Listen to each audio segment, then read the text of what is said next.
0 മുതൽ 10 കോടിയിലേക്കുള്ള നമ്മുടെ സാമ്പത്തിക യാത്രയുടെ 25-ാം ദിവസത്തിലേക്ക് ഏവർക്കും സ്വാഗതം.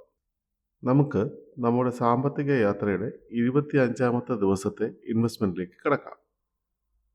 ഇന്നലെ വരെ നമ്മൾ 24 ദിവസത്തെ തുക ഇൻവെസ്റ്റ് ചെയ്തിട്ടുണ്ടായിരുന്നു. അതിൽ 17 ദിവസത്തെ ഇൻവെസ്റ്റ്മെൻറ്റ് മൾട്ടി ക്യാപ് ഫണ്ടിലായിരുന്നു.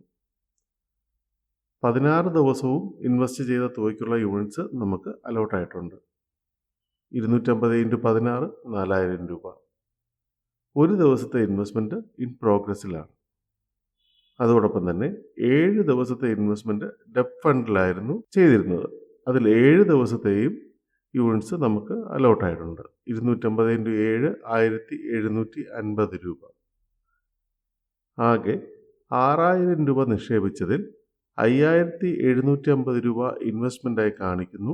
250 രൂപ ഇൻ പ്രോഗ്രസ് ആയിട്ടും കാണിക്കുന്നു.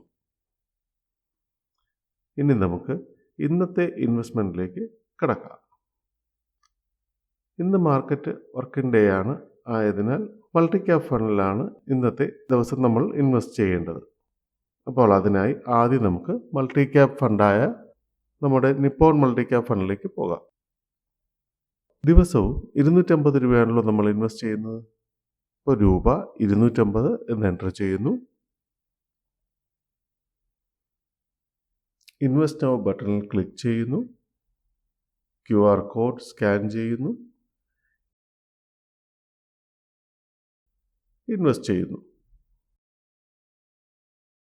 ഡാഷ്ബോർഡിൽ നോക്കുന്നു. In progress. അങ്ങനെ 25-ാമത്തെ ദിവസത്തെ ഇൻവെസ്റ്റ്മെൻറ്റും നമ്മൾ ചെയ്തു കഴിഞ്ഞു. 26-ാം ദിവസത്തെ ഇൻവെസ്റ്റ്മെൻറ്റുമായി നാളെ നമുക്ക് വീണ്ടും കാണാം. നിങ്ങളുടെ കമൻറ്റ്സ്, വാല്യുബിൾ സജഷൻസ് പോസ്റ്റ് ചെയ്യുക. Thank you.